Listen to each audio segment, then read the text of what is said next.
Hello all, welcome to our channel విద్యావేదిక.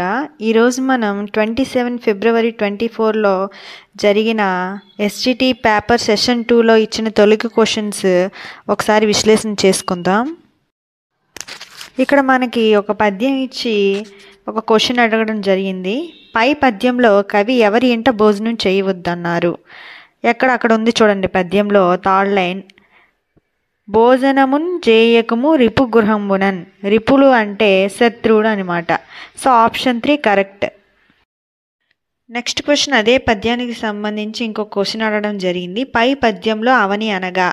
అవని అంటే భూమి. Option 1 correct answer. మనం గమనించినట్లయితే ఫస్ట్ 2 క్వశ్చన్స్ కూడా ఒక పద్యం ఇచ్చి 2 క్వశ్చన్లు అడుగుతున్నారు.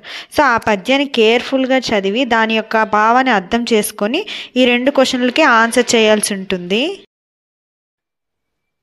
నెక్స్ట్ క్వశ్చన్, ఇక్కడ ఒక గద్యం ఇచ్చారనమాట. అంటే ఒక పారాగ్రాఫ్ ఇచ్చి దానికి సంబంధించిన క్వశ్చన్ అడగడం జరిగింది. క్రింది వాటిలో ఆధునిక కవితా రూపాలు కానివి. దానికి ఆన్సర్ ఆ గద్యంలోనే ఉంటుంది. మనం చాలా కేర్ఫుల్గా చదివితే ఆన్సర్ తెలిసిపోతుంది.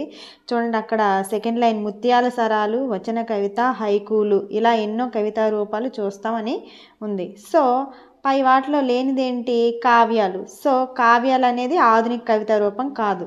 సో ఆన్సర్ వచ్చేసి 3 అనమాట, కావ్యాలు. నెక్స్ట్ మనకి అదే గద్యానికి సంబంధించి ఇంకో క్వశ్చన్ ఇచ్చారు. చూడండి, సజీవ కవిత్వం అనేది కాలానుగుణంగా మారనిది, కాలానుగుణంగా మారేది, కాలంతో సంబంధం లేనిది, కాలానికి అతీతమైనది. ఆన్సర్ వచ్చేసి కాలానుగుణంగా మారేది. కవిత్వం అనేది సజీవ కవిత్వం అంటే కాలానుగుణంగా మారుతుంది అని. సో దీనికి ఆన్సర్ కూడా పైన ఉంటుంది. చూడండి, మనకి థర్డ్ లైన్లో సజీవమైన కవిత్వం కాలానికి అనుగుణంగా తన రూపాన్ని తానే ఎంచుకుంటుంది అని ఇచ్చారు. సో మన ఈ 2 మార్కులు మన చేతిలో ఉన్నట్టే. ఎందుకంటే ఆ గద్యాన్ని కేర్ఫుల్గా చదివితే మనం ఆన్సర్ చేయగలం. నెక్స్ట్ క్వశ్చన్ వచ్చేసి, ఏనుగు లక్ష్మణ కవి ఈ శతాబ్దానికి చెందినవారు? ఆన్సర్ వచ్చేసి ఆప్షన్ 2 18వ శతాబ్దానికి చెందినవారు. మనం శతకాలు ఎవరు రచించారో తెలుసుకునేటప్పుడు వారు ఎన్నో శతాబ్దానికి చెందినవారో కూడా ఖచ్చితంగా గుర్తుపెట్టుకోవాలి. నెక్స్ట్ క్వశ్చన్ వచ్చేసి, పినాక పాని అను పదమునకు అర్థము? పినాకము పాని యందు కలవాడు ఎవరు? శివుడు. అంటే శివుని ధనస్సు పేరు పినాకం అనమాట. ఆన్సర్ 3 అనమాట. Option 3 correct answer. పినాకపాణి అంటే శివుడు. నెక్స్ట్ క్వశ్చన్ వచ్చేసి, దహనుడు పదానికి పర్యాయ పదాలు రాయండి. పర్యాయ పదం అంటే సమాన అర్థాన్ని ఇచ్చేది. దహనుడు అంటే అగ్నిదేవుడు, అనలము, అనలం అన్న అగ్ని. సో ఆప్షన్ 1 కరెక్ట్ అనమాట. కారు పదానికి ప్రకృతి. ఆన్సర్ వచ్చేసి కాలం. ఆప్షన్ 3 కరెక్ట్ అనమాట. సో ప్రకృతి వికృతుల నుంచి ప్రతి పేపర్లో ఒక బిట్ వస్తుంది కాబట్టి 3rd క్లాస్ నుంచి మొత్తం 8th క్లాస్ వరకు ఉన్న మొత్తం ప్రకృతి వికృతుల్ని కేర్ఫుల్గా చదవండి. నెక్స్ట్ క్వశ్చన్ వచ్చేసి, దివి పదానికి నానార్థాలు. ఆప్షన్ 1 కరెక్ట్, స్వర్గం, ఆకాశం. ఒకసారి ఆప్షన్ 3 చూడండి, ఆకాశం, నింగి ఉంది. ఆకాశం, నింగి అనేవి దివి పదానికి పర్యాయ పదాలు. సో మనం పర్యాయ పదాలు గుర్తుపెట్టుకోవాల్సిన అవసరం ఉండదు, ఎందుకంటే సమాన అర్థాన్ని ఇస్తాయి. కానీ నానార్థాలు కొంచెం డిఫరెంట్గా ఉంటాయి కాబట్టి నానార్థాలని ఖచ్చితంగా బాగా గుర్తుపెట్టుకోవాల్సి ఉంటుంది. క్రింది వానిలో జాతీయం కానిది? అన్నెం పుణ్యం, కల్లాకపటం, తల్లి తండ్రి, ఈడు జోడు. ఇందులో ఆప్షన్ 3 అనేది జాతీయం కాదు. ఎందుకంటే జాతీయం అంటే దానిని సందర్భానుసారంగా ఒక నిగూఢ అర్థాన్ని చెప్పడానికి ఉపయోగిస్తామన్నమాట. తల్లిదండ్రిలో అటువంటి నిగూఢ అర్థం ఏది లేదు కాబట్టి ఆప్షన్ 3 కరెక్ట్ ఆన్సర్. జాతీయం కాదు తల్లి తండ్రి. నెక్స్ట్ క్వశ్చన్, మా ఊరెద్దు మీ ఊరికి పోదు, మీ ఊరెద్దు మా ఊరికి రాదు, ఏమిటది? ఇది ఒక పొడుపు కథ అనమాట. ఆప్షన్ 4 కరెక్ట్ ఆన్సరు, చెట్టు. సో ఈ పొడుపు కథలన్నీ ఎక్కడున్నాయంటే 7th క్లాస్లో మనకి లాస్ట్ చివరి పేజీల్లో ఉన్నాయన్నమాట పొడుపు కథలని. ఆ పొడుపు కథలన్నీ ఒకసారి చదవండి. అలాగే మనకి 3rd క్లాస్ నుంచి ఒక్కొక్క లెసన్లో కొన్ని లెసన్స్లో మనకి పొడుపు కథలు ఇవ్వడం జరిగింది, వాటిని కూడా తెలుసుకోండి. నెక్స్ట్ నామవాచక గుణాలను తెలియజేసే పదాలు, విశేషణాలు. Option 2 correct. భూతకాలానికి ఉదాహరణ? భూతకాలం అంటే జరిగిపోయిన కాలం. ఆప్షన్ 1 కరెక్ట్, చదివాడు. నెక్స్ట్, సరియు నది తీరమునందు కోసల దేశం ఉంది. ఇందులో ఉన్న విభక్తి ఏంటి అని అడిగాడు. అందులో ఉన్న విభక్తి అందు. సో అందున్నన్ అనేది సప్తమి విభక్తి అనమాట. Option 3 correct answer. స్వల్ప విరామ చిహ్నం ఏది? స్వల్ప విరామం అంటే కామ. Option 2 correct.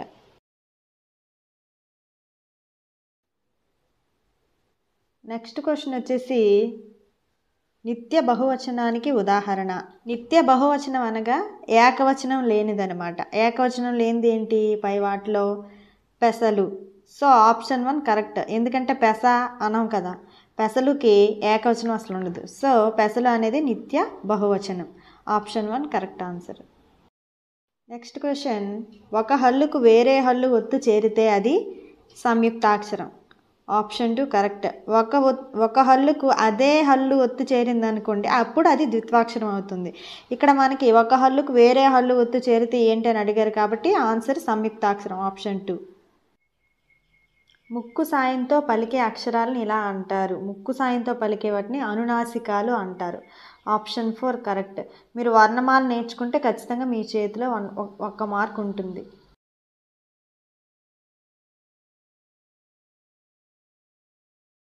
రాముడతడు పదాన్ని విడదీయండి అని అడిగారు. రాముడు ప్లస్ అతడు, రాముడతడు ఉత్వసంధి. Option 2 correct answer. నెక్స్ట్ మహోదధి పదంలో ఉన్న సంధి. మహా ప్లస్ ఉదధి, మహోదధి. అకారానికి ఊ పరమైంది, అకారానికి ఈ ఊరులు పరమైతే క్రమంగా ఏ ఓర్లు ఏకాదేశం అవుతాయి. గుణసంధి. Option 2 correct. ముల్లోకాలు సమాసాన్ని గుర్తించండి. సంఖ్యాపదం పూర్వపదంగా ఉంది, 3 లోకాలు. సో ఆన్సర్ వచ్చేసి 2 ద్విగు సమాసం. Option 2 correct 1. నదీ పదంలో ఉన్న గణము. లఘువు, గురువు, లగము. సో మీకు ఘన విభజన రావాలంటే ఛందస్సు పూర్తిగా నేర్చుకుంటే 1 మార్క్ మీ చేతిలో ఉంటుంది. బావిలోకి తొంగి చూస్తే పాతాళం కనిపిస్తుంది. ఇందులో ఉన్న అలంకారం అతిశయోక్తి. Option 1 correct answer. మన ఛానల్లో అలంకారాలు సులువుగా ఎలా గుర్తుపెట్టుకోవాలో 10 నిమిషాల్లో ఒక వీడియో ఉంది, మీకు రివిజన్లో ఉపయోగపడుతుంది. వెళ్ళి ఒకసారి నేర్చుకోండి. క్రియారహిత వాక్యానికి ఉదాహరణ. క్రియ అంటే పని. ఇక్కడ పని జరగని వాక్యం ఏంటి? ఆప్షన్ 3 అతను మంచి ఆటగాడు. అందులో ఏ పని జరగలేదు. మిగిలిన 3 వాక్యాల్లో కూడా పని అంటే క్రియ ఉంది. సో క్రియారహిత వాక్యము అతను మంచి ఆటగాడు. ఆప్షన్ 3. మాతృభాష బోధన ప్రయోజనం కానిది. ఇందులో ఆప్షన్ 2 అనేది కరెక్ట్ ఆన్సర్. సృజనాత్మకత ఎదగకపోవడము. మాతృభాషలో కూడా బోధనలో కూడా మనం ఇప్పుడు పద్యాలు రాయమంటాము, కథలు రాయమంటాము, అవన్నీ సృజనాత్మకత. సో ఆన్సర్ వచ్చేసి మనకి సృజనాత్మకత ఎదగకపోవడం అని ఇచ్చారు కాబట్టి అది రాంగ్. కాబట్టి ఆప్షన్ 2 కరెక్ట్ ఆన్సర్. నెక్స్ట్ కేంద్ర ప్రభుత్వ విద్యా సలహా సంఘం ఏ సంవత్సరంలో ప్రతిపాదించారు? Option 2 correct answer. 1956లో ప్రతిపాదించారు. బ్లూమ్స్ ప్రతిపాదించిన కృత్యాధార అభ్యసన విధానం ఎవరి కేంద్రీకృతంగా ఉంటుంది? విద్యార్థి లేదా శిశు కేంద్రీకృత విద్య అన్నమాట. Option 2 correct answer. నెక్స్ట్ ఒక విద్యా సంవత్సరంలో ప్రాథమికోన్నత పాఠశాల తప్పక పని చేయవలసిన కనీస పని దినములు 220. ఇవన్నీ మెథడాలజీ బిట్స్. Option 1 correct 220.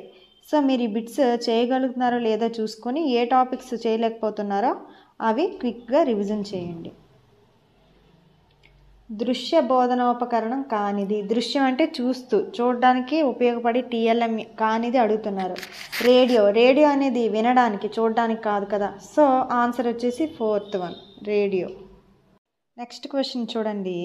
క్రింది వాళ్ళలో మూల్యాంకన ప్రయోజనం కానిది అని అడిగాడు. బోధన అభ్యసనంలో లోపాలు గుర్తించి వివరించడం జరుగుతుంది. కరెక్ట్. విద్యార్థుల అభ్యసన ఫలితాలు తెలుసుకుంటాము. అలాగే ప్రణాళికలు రచించి విద్యాభివృద్ధి సాధిస్తాం. కానీ ఆప్షన్ 3 చూడండి. ఆనందానుభూతి రసానుభూతి పెంపొందించడం. మూల్యాంకనం వల్ల ఆనందానుభూతి రసానుభూతి పెంపొందించలేం. సో ఆప్షన్ 3 అనేది కరెక్ట్ ఆన్సర్ అనమాట. మీకు ఈ వీడియో ఉపయోగపడితే మన ఛానల్కి లైక్ చేసి సబ్స్క్రైబ్ చేసుకోండి. Thank you all.